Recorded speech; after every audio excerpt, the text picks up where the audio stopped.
Welcome to Betrayal Recovery Radio, the official podcast of APSATS, the Association of Partners of Sex Addict Trauma Specialists, hosted by Dr. Jake Porter.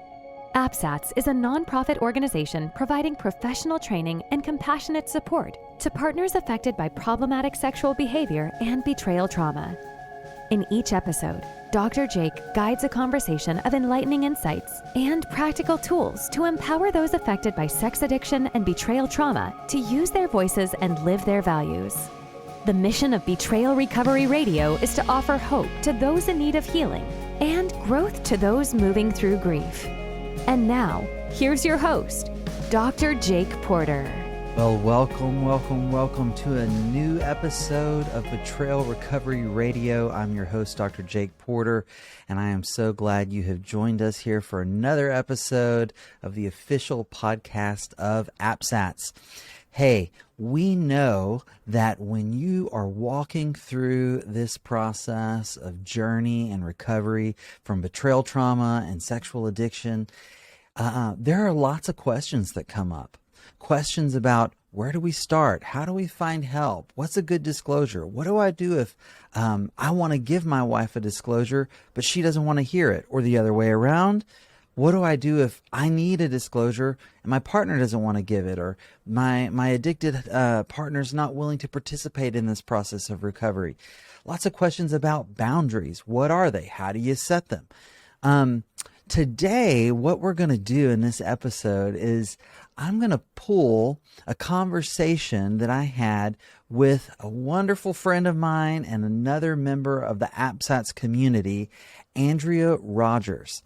Andrea Rogers is a board-certified coach. She's passionate about helping people heal from the pain of betrayal. She has over 20 years of experience helping others find passion and purpose in their lives.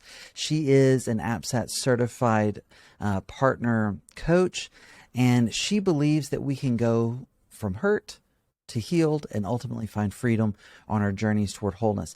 Andrea recently joined me for a live Q&A session with part of the online summit that I just wrapped up doing, the Choose Connection Summit. Many of you who are listeners to this podcast have written and said that you heard about that summit from this podcast. You signed up, you claimed that free pass and got a lot out of it this past weekend, those 3 days.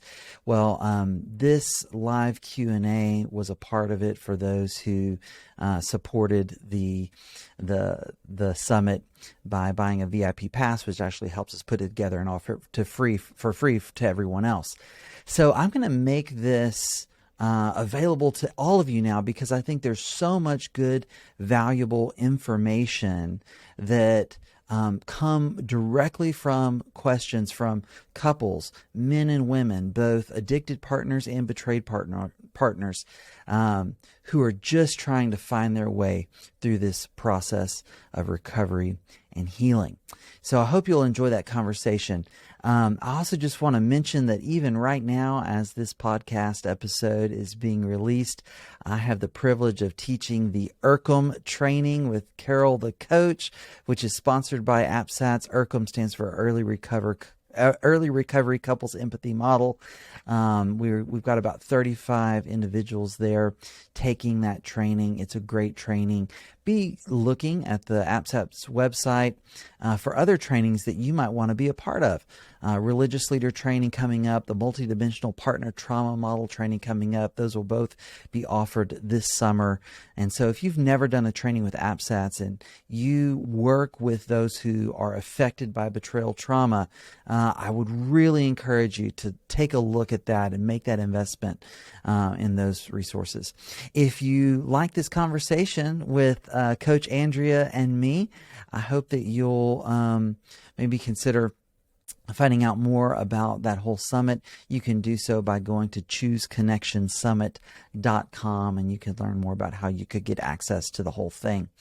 All right. I hope that you are really encouraged and helped and informed by this Q&A session with Andrea Rogers. Hello. Hello. Hi. Hello, everybody. Let's see who all we've got. We've got 228 folks who have registered and will hopefully be in on this. at one Wow. point or another. Yeah, how about that? How about that? And welcome everybody. Listen, so I'm Dr. Jake Porter, and I'm joined by, oh, where'd she go? Where's Andrea Rogers? I'm here. Okay, we lost your I'm video. There here. you are. There Can you you see are. me? Um, Okay. she's in her car right now, driving at 80 miles an hour while answering questions. That is how Yeah, I'm that talented committed. this woman is. Hey, my friend, thank you for being here. Why don't you take a few minutes before we jump into these questions and introduce yourself? Let people know who you are. I'd love to. Thank you so much for having me today. My name is Andrea Rogers. I'm a board certified life coach. I'm also a certified partner coach with APSATS. I'm also a board member with APSATS. And I have been in this recovery space for about 8 years as a result of my own recovery journey. I work with partners who are experiencing betrayal. I work with people who are engaging in problematic sexual behavior, and I also work with couples. There you go. And she's just a fine human being as Well, well. thank you. Thank you. Yes, yes. All right. Mhm. You ready, Andrea? We gonna do I'm this? ready. I'm ready. Okay. Let's do it. Okay. So I'm gonna turn to the first question I got yesterday, which is this: how can I share full disclosure with my wife when she has not been willing to talk with anyone and has no support of any kind? Andrea, I'm gonna let you start with that. Wow, that's a big one. Yeah, So I appreciate whoever asked that question, because it shows thought and care for their spouse, which is absolutely. really important when Yeah, you're doing a disclosure. yeah. So I would say, I'm not sure what resources you have on disclosure. If you follow Jake's YouTube page, he has tons of short little snippets about recovery, disclosure, partner's brain, that type of thing. Maybe your spouse would be open to just watching some short resources to understand why disclosure is important. Also, many partners have experienced what we call dribble disclosures, where they get a little bit here and a little bit there, and they don't want to sit through that type of experience anymore. But if they know that this is a therapeutic process where they're going to be supported, where for the first time they're going to get to know the full truth, that this can be a huge part of the healing, and that they can, for the first time, make fully informed consent about how they want to move forward in the relationship, that can be very encouraging for them to engage in the process. So if your voice is not being heard, I would say find the voice of a trusted professional like a Jake Porter or any other resources that you can find online that talk about what a full therapeutic disclosure is, how it can be helpful for the healing process, and that may encourage your spouse to get the help and support that they need. Yeah. I'm going to ditto every single bit of that. My YouTube channel, I threw the link to it in the chat in case anyone wants that. Another really great resource for disclosure is a set of workbooks by, help me out, Janice Caudle and Dan Drake. Okay. Yes. Yeah. So you can get those on Amazon, I think. Janice Caudle, Dan Drake, their disclosure workbooks. They've got one for addicts and one for partners. Now, listen, I strongly, strongly, strongly suggest, just like you already heard, that you want to have support from a trained professional, a coach, a therapist. If the next best thing to you each having that support person would be to at least you, who asked this question, wanting to give the disclosure, you work with someone on preparing it and see if she's at least willing to join with your professional support person in that process of actually receiving it. That would be, I think, the very next best thing. Um, and maybe she'd be willing to do some of that preparation work from that workbook ahead of time, maybe. But I appreciate your heart, kind of like Andrea said when she kicked off the answer there, your heart to want to do this for your partner and want to do it the right way so it doesn't cause more damage. Okay. Absolutely. There is another question here. It says, I know my husband was unfaithful, but he denies it to this day. I asked him one final time and said, I just need to know the truth so we can move forward. I will not ask again. I'm not going anywhere. He said, no, we're just friends. 22 years of trying to be a quiet witness. I've suffered and have almost no self-respect. How can I get past this? You want to take that Doesn't first? that Or you want just me to do hit you? this one first? It's You go horrible. first. Yeah, It's it just hit horrible. me in the heart. So you go Okay, first, and then I I'll will. chime in. I sure will. So, um, you know, the first thing I want to say, I'm going to get a little bit emotional.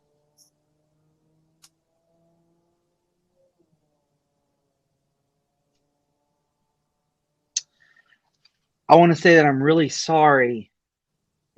I'm making up based on some of the phrases you used in your question that people have used scripture against you and have convinced you to stay in what could very well be an abusive situation and use the Bible to back that up. That quiet witness piece, thinking about the passage from First Peter. And I'm really sorry that that might be part of your story. And as a former pastor of a American conservative evangelical church, I am sorry for that, for you and any other who are listening who've been in that place. I think that 1 Corinthians 7 makes it pretty clear that if your spouse is deserting you, then you're free to go. And deserting you doesn't mean only leaving the house. There are lots of ways that people are deserted. Now, listen, I'm not pro-divorce. I'm not telling you to get a divorce. I think anybody who knows me and knows my work knows I am all in it to save relationships, and I believe in that. But it takes two.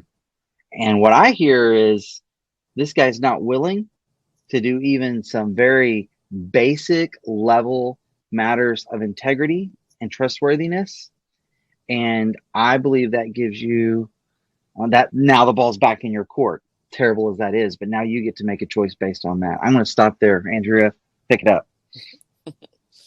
Yeah, I mean, this is a story that I hear so many times for partners. I know something in my gut, right? I ask him, he won't admit to it. And it hurt my heart to hear 22 years of this person suffering silently. So my first thing is to just say, I'm sorry. I'm sorry that you're with someone who's not willing to be honest, who's not willing to honor you and your vows in a way that they deserve to be honored. But the second thing I would say is trust your gut. If you are suspecting that something is off, you're probably right. You may not know all the details, but if you feel unsafe, let's say that even this person is just a friend, but you're saying to your partner, I feel unsafe around this person, and they are choosing to ignore that. What is that telling you? Part of, Jake talks about this a lot, relational safety, those ABCs, right? I have to know I'm accepted, I belong, you're committed, you're going to choose me. And it sounds like you're not feeling chosen. And in not being chosen, there's a neglect of your emotional needs. There's a lack of relational safety. And a marriage, a relationship cannot thrive in that type of environment. So for you, I would say get support for you. Get a coach, get a counselor, someone who can come alongside you, walk you through setting good boundaries, bring you back to your core values, and That's help you right. make some decisions that are going to be good for you and for your future. I know for me, in my relationship, it was the same thing. There was this long kind of nagging question, and one of the things that I wish I had done sooner was trusted my voice. So that's always my encouragement to partners. Wisdom is your gift. God has given you that. Use it, tap into it. Your life is valuable. Your relationship is such a huge part of your life. And if you feel unsafe in that, that impacts every other area of your life. And so Right. establish that safety within yourself. Find a coach or counselor to come alongside you and support you. Identify your values, set some boundaries, and then make some decisions based on all of those pieces of information. Well said. That was well said. Okay, I want to get in as many of these as we can. This is a fun one. I'm actually really curious to hear your answer on this one, Andrea. So, it says, how does recovery look different for couples that aren't married? Are there important specific differences that should be taken into account in order to respect pre-marriage boundaries? For example, talking about sexual things or differences in the disclosure process. Thoughts on that? It's an interesting question. I would be wondering, are they planning on getting married? That would be my first question as well. Yeah. Yeah, because if you're planning on getting married, I would say no. Your premarital relationship is setting the foundation for your marital relationship. And so if you're doing this disclosure, you're going through recovery in hopes and engaging in a longer term relationship, then you want to lay a good foundation now, right? Yes. That's right. I agree with that. That was my first thought as well, is, like, okay, so um are you how advanced is this relationship? And what I would go back to is the way I define intimacy is that intimacy is knowing and being known at deeper and deeper levels over time to whatever extent is appropriate to that relationship, right? Mm-hmm. So if I've been dating someone a month, I don't need to give them a full disclosure. If I've been dating someone 3 months, I probably don't need to give them full disclosure. But if it's starting to get serious, I might let a little bit out. I might say, hey, I want you to know that a part of my story involves addiction and recovery. And I want you to know that up front. I'm not at a place yet where I want to share all of those details with you, but I want to be honest with you. Do you have questions about that? Because I do want to answer what I'm comfortable answering at this point. I promise you I'll tell you more if we continue to move forward in this relationship. And so knowing and being known at deeper and deeper levels over time.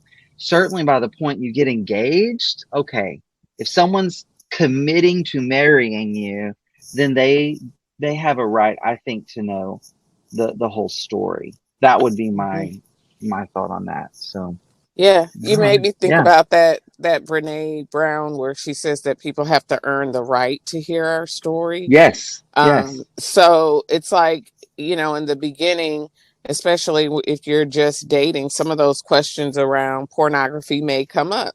If you know you're struggling with it and ask, I think being honest and giving those answers. But like you said, a full disclosure, it's like you want to give that to someone that's earned the right, that you're committed to, that you're planning a future for, but that's not something you're going to bring on a first date. Like, here's my Right. disclosure. Yeah. My former therapist used to call that vomiting your garlic milkshake all over someone. Like, you get there Yes. first date, you just tell them all of this stuff. Not a good thing to do. Yes. Not No, a good no. start. Would not recommend. No, exactly. Okay, so I'm going to bounce from the emails to what was sent in here. It says, let's see. It says right here, I believe my husband's affair is a result of unresolved, deep emotions he never got to the bottom of, and has an addictive personality and doesn't realize he's chasing an addiction of the feeling in love and not the reality. What's your advice on trying to get him to work on his deep issues and end the affair? You want me to take this one first? You go, yeah, and then I'll Okay. chime in. So I'm gonna say, I'm curious what you'll think about this, Andrea. So I'm gonna say to you, person who asked this question, there's no one in the world with more power in this relationship with your husband than you.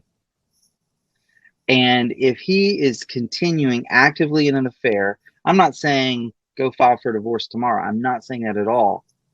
But begin with, what are you doing? What boundaries are you setting for what you're okay with and what you're not okay with? What are you doing to protect yourself, to stay in integrity with your own values, while he is continuing to make those choices, right? What choices are you making so that you are not in a relationship that is harmful to you and contrary to your own values? I would start there.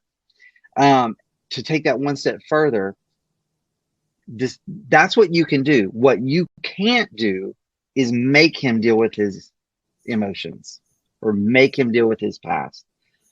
But what you can do, I think, is you can say something like, if you want to stay in this relationship with me, I need you to be seeing a qualified therapist who specializes in this area. And I need you to follow all of that professional's treatment recommendations. And if you don't, then I will remove myself from this relationship. That, to me, that's your best bet. I would not be machine gun shooting at him links to blogs and podcasts, and I would not be calling therapists seeing if they have availability on his behalf. I would not be registering him for any webinars. I would say to him, this is what I need you to do, and if you don't do this, I'm going to need to remove myself from the relationship. Andrea, what are your thoughts? Yeah. I'm feeling like a bobblehead a little bit over here because I'm just like, I'm just nodding. Yes, yes, and yes. And that term in there, how can I get him to? There's a quote that says, a person convinced against his will is of the same opinion still. Ooh, that's good. Partners want so much to convince, to get this person to see. That person has to make the choice to see. I'm preparing a talk on boundaries, and one of the things that I bring up is this idea of the Garden of Eden. God says, here's what's required in order for this to be an ideal environment, right? You can do this, you can do this, and you can do this. What you cannot do is this, because then it will cause this environment not to be ideal anymore. And when a partner is learning to set boundaries like you described, and I think this would be essential in this case, it would be, here's what it looks like for us to have a happy, healthy marriage. These things exist. Right now, I'm feeling like these things don't exist. So then what happens when it's a less than ideal environment? What boundaries do you need to put in place that make your spouse, well, let me rephrase that, not make your spouse, but help your spouse to see what needs to be done, what you need in order to feel safe, and how they can contribute to creating a healthy relationship? They get a choice, right? Like God gave Adam and Eve a choice. He didn't put barriers up around the tree, say you can't get to it. He left it fully accessible, but he said, if you do this, then here's going to be my choice. And like you said, if you say to your spouse, hey, I'm feeling really unsafe. It feels like there's some dynamics that are existing in our relationship that are unhealthy. And what I need is this, right? And then if they don't do that, well, my choice will be to do this. So if your spouse refuses to get help, if they have unhealthy communication patterns, what can you do? You can choose not to engage in dialogue with them around highly emotional topics. You can choose to practice healthy detachment. You may pull back a little bit in terms of the relational intimacy, right? You may say, I just don't feel safe going there. But what you cannot do is convince or get someone to do something until they are convinced that they need to do it. And so sometimes that convincing comes through boundaries and some of the consequences that come with those boundaries. All right. So I'm going to go on to the next question here. This says, I'm in an uncommon situation where I am a betrayed male partner, and my fiance is a woman recovering from pornography addiction. Most betrayal trauma recovery resources are geared towards or exclusively designed for women. This makes it very difficult to heal and move forward. And I'm at a point where I feel like I'm lagging behind my fiance's growth because of it. Is there any advice you can give me for how to keep moving forward and build a support system when gender plays such an issue for accessibility? So absolutely, you are so right. First of all, there aren't that many resources for betrayed partners to begin with, and there are way fewer even resources for male betrayed partners. A couple of things though. There is it is a trauma-based 12-step group called Infidelity Survivors Anonymous. Infidelity Survivors Anonymous. I am looking up the website right now. I think it's isurvivors.com. Let me see. Infidelity Survivors Anonymous. Infidelity Survivors Anonymous. The website is, isurvivors.org. And I am pretty sure that they have some meetings that are for male partners. So that's one potential. In fact, they do. I just looked it up for you. There's a Thursday male partner meeting, and then they've got some co-ed meetings as well because there are so few resources. And then I'm looking at one more. There's another website. Yep, I'm going to put the link to this one in the chat box.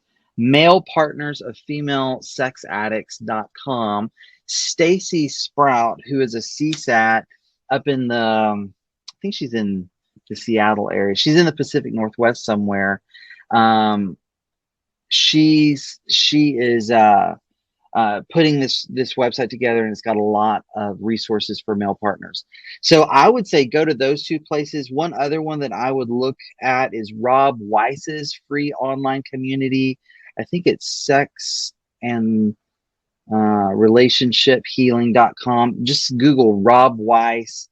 I think it's sexandrelationshiphealing.com. He's got lots of free resources, including a lot of groups, and I believe he's got a group for male partners as well. She's back. I'm so sorry. It just kicked me out. It's all right.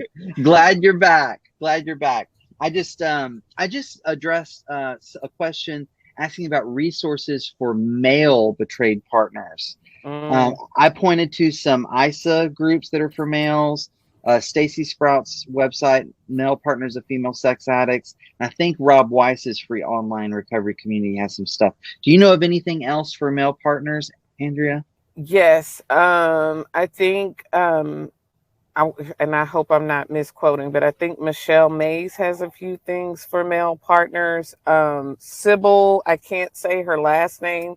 She actually just wrote a book and has she's an APSATS therapist. She wrote a book and she has a group for that. I will find the name of that here while we're talking and put it in the chat. Okay. Thank you so much. All right. Let me go back over here. See what the next question I have is.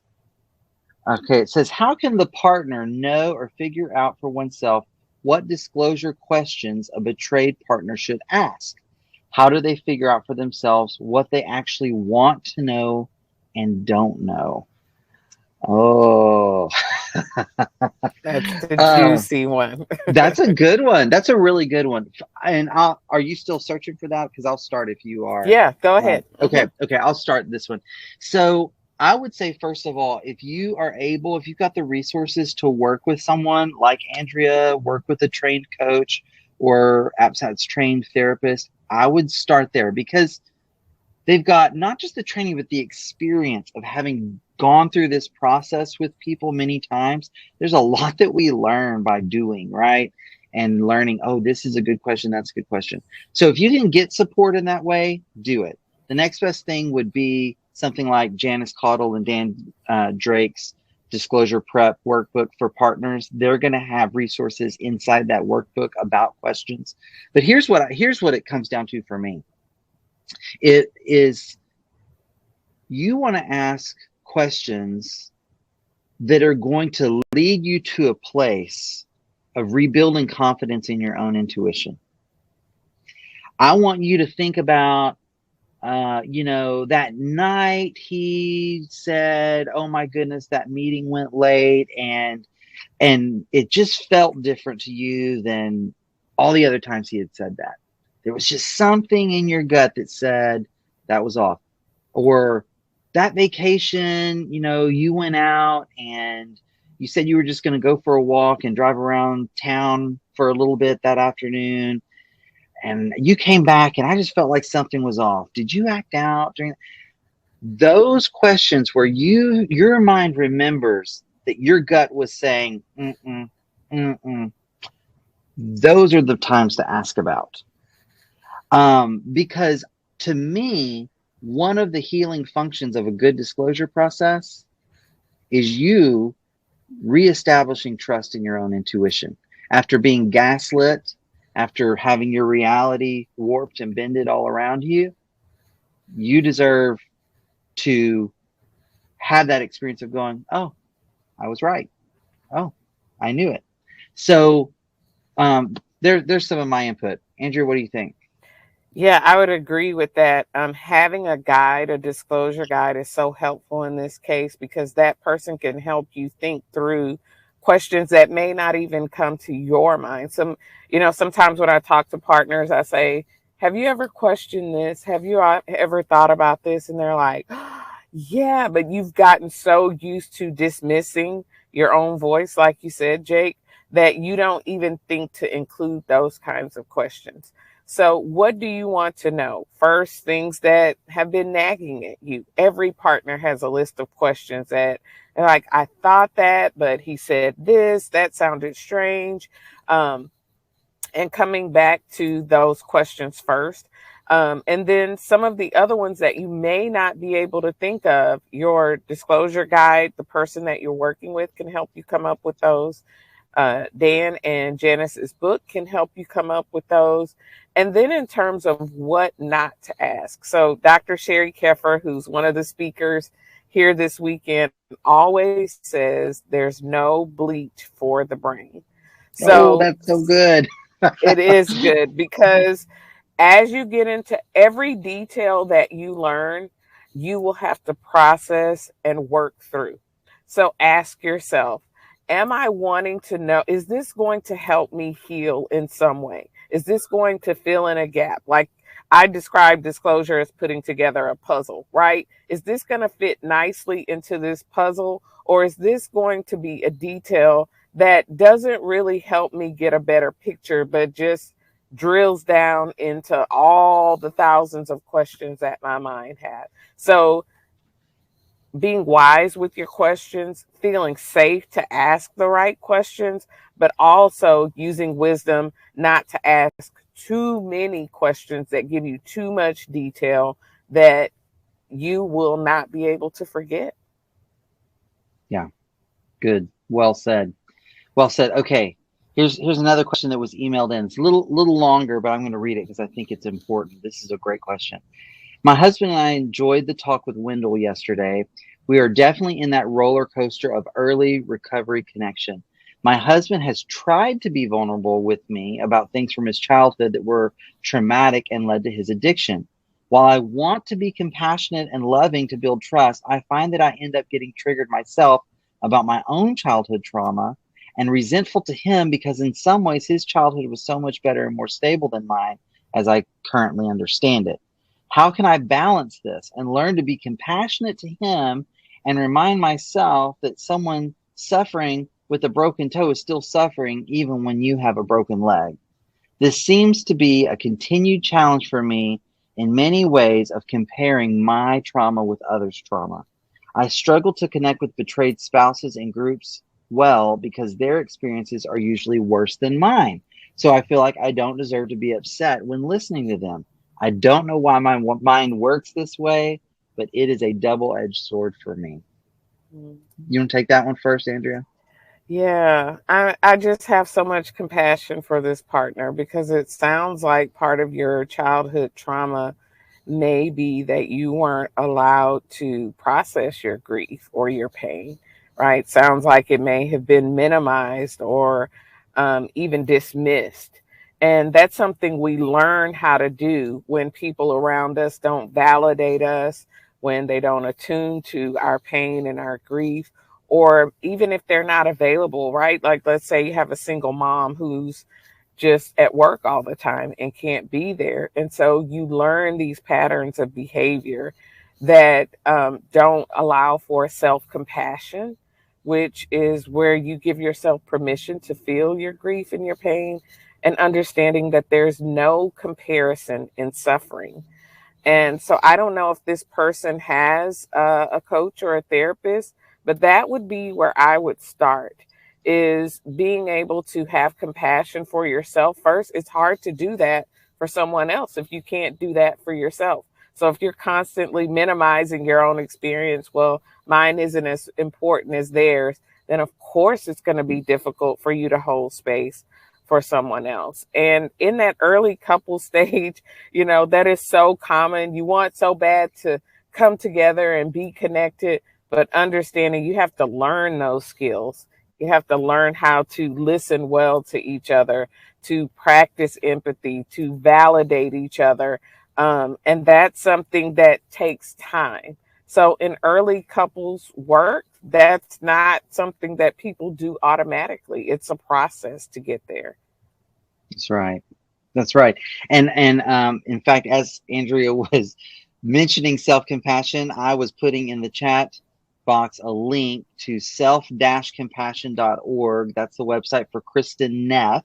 She is a research professor at the University of Texas at Austin and researches self-compassion. And there are lots of free resources about self-compassion at that website. And it is absolutely true. The research has shown if you don't start with compassion toward yourself, you will quickly run out of compassion for others. And self-compassion is not selfish. It is necessary. Hey, we're to love your neighbor. How? As yourself. So this is a super important thing. I also want to say, sounds like you and your husband are both really trying. Right? Like you recognize that he's trying to share this with me. I'm trying to be compassionate to him. He's trying to open up to me. And right. I mean, it sounds like you are trying to do this connection thing. Keep coming back to that. Look, you're going to fumble the ball. You're going to trip and fall. You're going to mess this thing up. He is too. As soon as it's all messed up, take a deep breath, look at each other and say, but we're both trying, right? Yeah, we are. We're both trying. And come back to that. Come back to what you both know to be true. Come back to that. Reset. Try a do-over the next day, but keep at it because it's going to be worth it for you, for him, and for your marriage. Thank you for sending that question. And that was a really good one. Okay, here's another one. Over here, let's see, where was that one that I saw? Okay, my husband is in from the oil field and works out of town for 2 weeks plus at a time. When we had the dribble disclosures, I have always been told that they were just websites. He has consistently said that in our situation, there has only been things that he has said, but never engaged with another woman physically or met another woman. What do I do if I don't believe him? It feels like I will never feel any different. You want to take it, Andrea? Yeah. What do you do if you don't believe him? Don't believe him. Um, and I'm not saying that to be mocking or make light of it, but if you Yeah, don't believe it, that's something in you saying something is off. I right. encourage you to trust that. Dribble disclosures are so painful because it's like death by 1,000 cuts, right? You hear a little, you want to believe it, you get your hopes up, and then next time you hear a little bit more and a little bit more. And it is just so painful to go through that process. So I would encourage your spouse to say, hey, I want a full therapeutic disclosure. Use your voice and ask for what you need. It's important for me to have the truth. It's hard for me to trust you when you do this and then say this, right? So the words and the actions don't match. And when you're in that situation, it can be crazy making. And you can start to doubt yourself. So a full therapeutic disclosure will get you the full truth all at the same time in a safe, therapeutic environment where you and your partner can both start to work on healing from a place of truth. Absolutely. I'm just going to ditto that, and I'm putting into the chat box a YouTube of an APSATS podcast episode that I just did with Stephen Kabler, who is a polygraph examiner who does polygraphs with in the disclosure process. And you can learn a lot about that process and how to get the truth verified and why it's not a sham and all of that in that episode of Betrayal Recovery Radio, the podcast of APSATS. So you'll find that link right there. Okay. Another question that I just saw says, as a husband who has done the betraying, my wife and I have completed disclosure and have experienced therapy with me. After about a year, we still live apart. I am concerned about healing separately and what the risks of that are. Can you talk about the risks of that? How can I help to decrease that fear of reuniting? So I'll start with this one because I've been putting you on the spot, leading the way on a lot of these. I'll take this one first. So, you know, the first thing that comes up for me thinking about that is you gotta identify where's there still a lack of safety and stabilization. So people are naturally oriented to move toward healing. If that is not happening, something is in the way. Now, I want to say to this husband, that doesn't mean it's your fault. It might be. Okay. It could be something. It could be something you're doing, but it might not be also.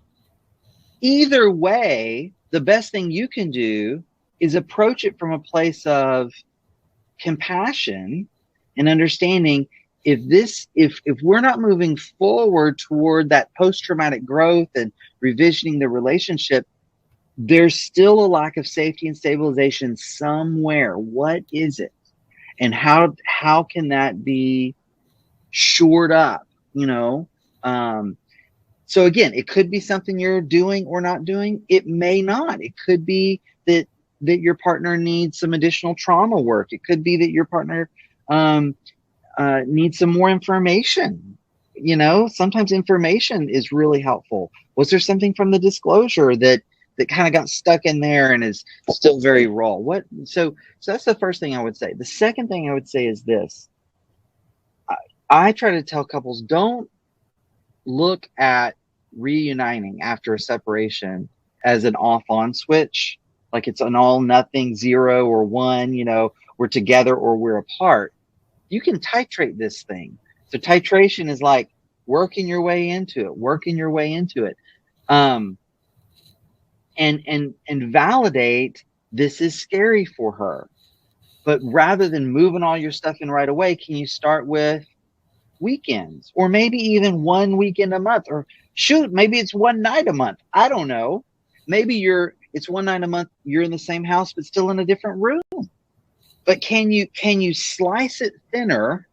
Okay. But that way you're at least moving in the direction that you both want to go, right? So that it's not like I have to be completely ready for him to move back in the bedroom and sharing a bed again before we do anything. Any other thoughts there, Andrea? Yeah, I was going to say ask your spouse, what do they think would need to happen in order for you guys to start moving towards reconciliation? This person mentioned disclosure and counseling. Are they in couples counseling? That would be another thing that I would say, and start working on dating. How do you do small dates? Re-engage with each other, relearn each other. But one of the things I see a lot, excuse me, with guys in recovery is they have a lot of conversations in their head that don't make it out of their head through their mouth. So they're making up stories of, well, we're not together because of this or this or this or this, rather than asking. And the more you can ask over assuming, the more you learn how to engage with your partner and not make up those stories in your head. So I would say to this person, start a conversation with your spouse. Ask them what they would need in order to feel safe. But I agree with you, Jake. If they're not moving together, that tells me that there's something there that's preventing that relational safety to be present. And when we look at that intimacy pyramid, if trust and safety, that foundation isn't there, it's hard to build any of those other blocks. That's right. That's right. Thank you. Okay, let's flip back over to the inbox here. It says, my husband has been a sex addict for over 40 years. We've been married for 25. We just had formal therapeutic disclosure followed by polygraph in November, which was devastating, but also so important in finding out the full scope of his addiction.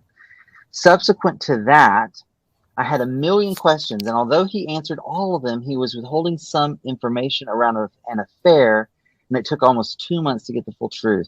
He appears to be really committed to his recovery with 12-step meetings every day. That's impressive. A CSAT and a men's group, in addition to our couple CSAT, and I also have my own. He is currently living outside our home for a therapeutic separation at my request. It started as a 3-month separation, but I've since extended it. The challenge is still accountability. We have agreements in place, and he has broken 3 of them in the last 2 weeks. I feel like he is doing it out of a defiant stance. He is trying hard, but I feel like he is pushing back on anything that looks like someone telling him what to do. Is this normal? And besides me holding tight to my boundaries, is there something else I can be doing for me to ride this out? You take that one first, Andrea. Well, instantly I thought about your teaching on that, what is it, capacity versus ability? Capacity versus skill. Yeah. Yeah, that was the first thing that came to my mind.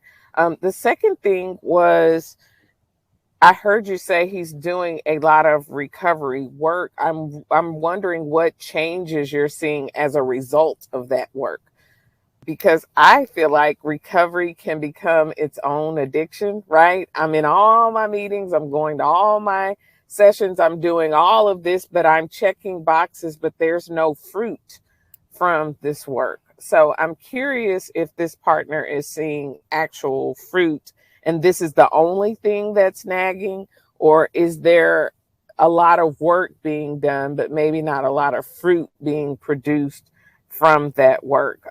This person may be a performer and, can check those boxes, but I would have some more questions about that. But your teaching about, do they have the capacity, right? Is there a childhood trauma there tied to, maybe they had a very aggressive parent who was Right. very authoritative and did not give them a lot of freedom or choice. because that could be playing into it as well. But I would think that getting a little bit more curious, maybe exploring this in some couple sessions would be helpful, and digging a little deeper with a professional who can help get to the root about what's going on here for this spouse. Yeah, that's good. That's good. That's well said. And I'll add to that listen, I am not anti 12-step. I'm in recovery. I'm a grateful 12-stepper myself. I identify as a 12-stepper.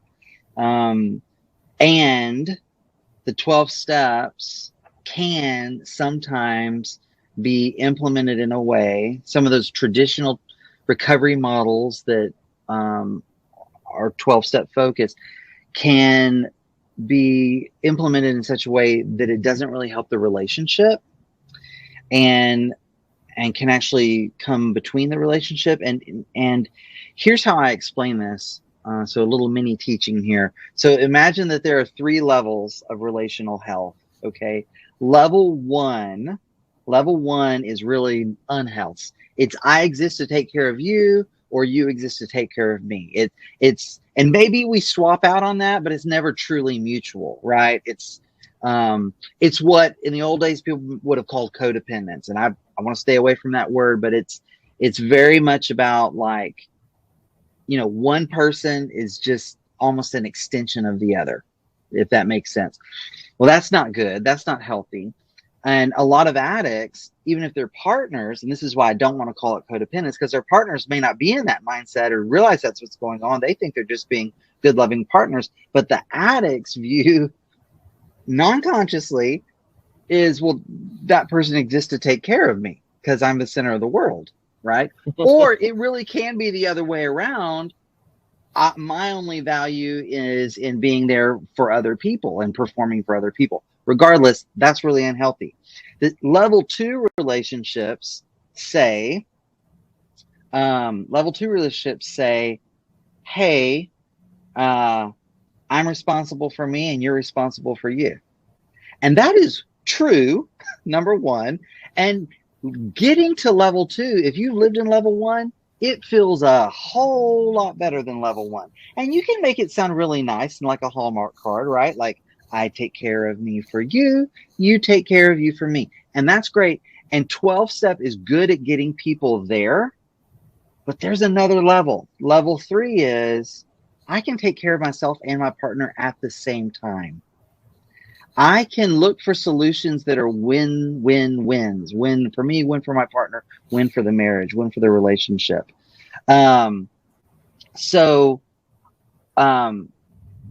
It sounds like he might be doing a whole bunch of recovery work that's leaving him in level 2. Okay? Where he's not learning how to get beyond being responsible for himself to also taking ownership of the care of the relationship.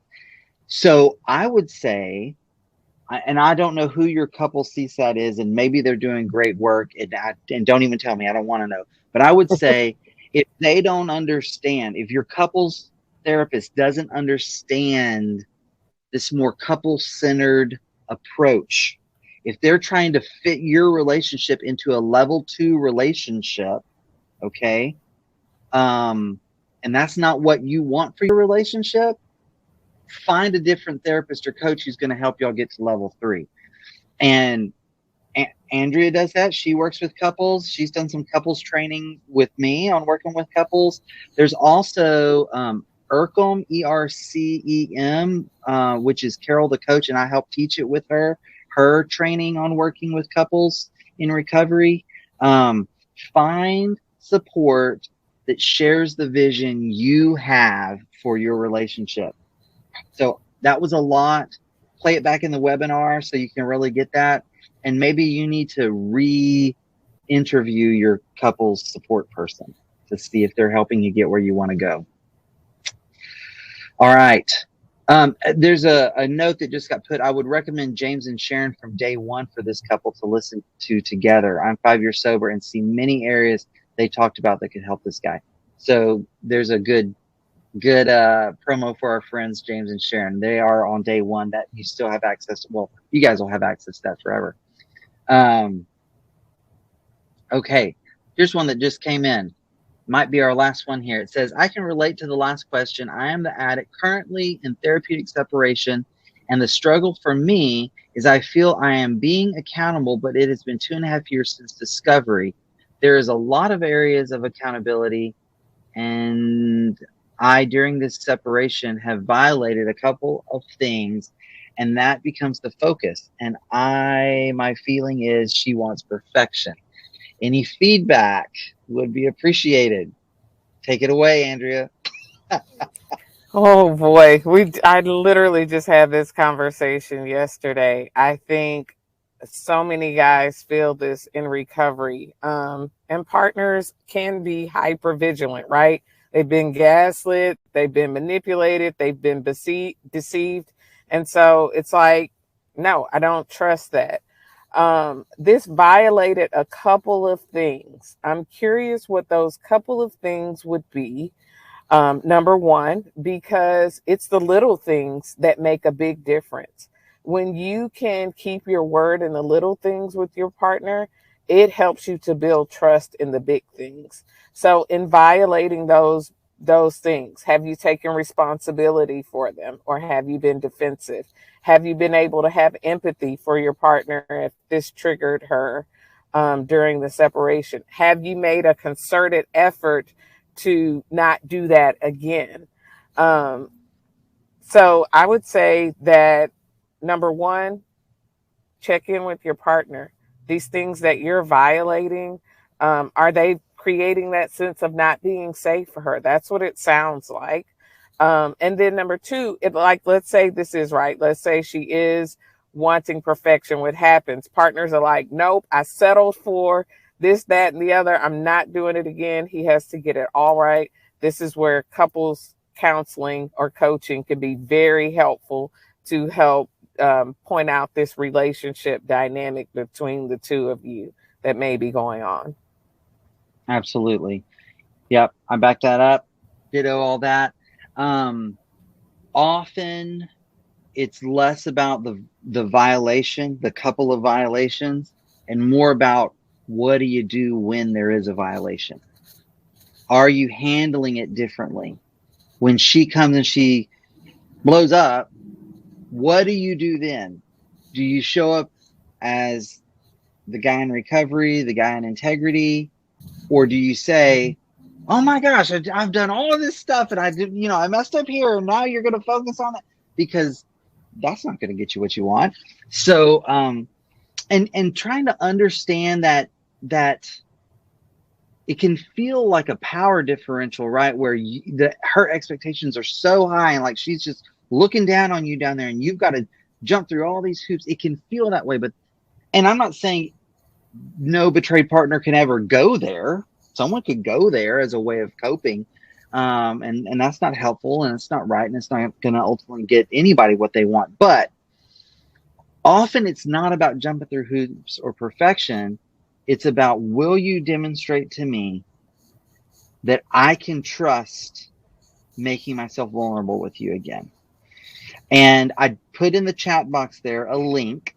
Okay. I put a link there called to a short video. It's like 5 minutes long, called Are You on the Coaster, that I created. And it's a helpful illustration to help the ones who did the betraying try to understand what their partners are looking for or not. Yeah. Becky just said in the comments there, if they were able to get curious about the response or the action, that would help. Absolutely. Curiosity. You can never go wrong with being curious in a healthy, whole brain way. Yes. Yeah. Yes. Andrea, how can people get a hold of you if they want to work with you? If they want to work with me, go to my website, fullyalivecoachingllc.com, click the Get Started button, and all the details are there. There you go. You won't go wrong doing that, folks. Thank you, everybody, for being here. Thank you, Andrea. Y'all enjoy the rest of the summit. Absolutely. care. Thank you, Jake. Bye. Bye-bye. You've been listening to Betrayal Recovery Radio, the official podcast of APSATS. If you've received help or hope from this episode, I encourage you to share it with someone you know. If you've not yet done so, please subscribe to our podcast on your favorite listening platform. Thank you for joining us. I'm Dr. Jake Porter, and you can always email me directly at jake@apsats.org. I'd love to hear your ideas, questions, or comments about the show. Until next time, keep choosing to use your voice and live your values. It's good for you and for this world.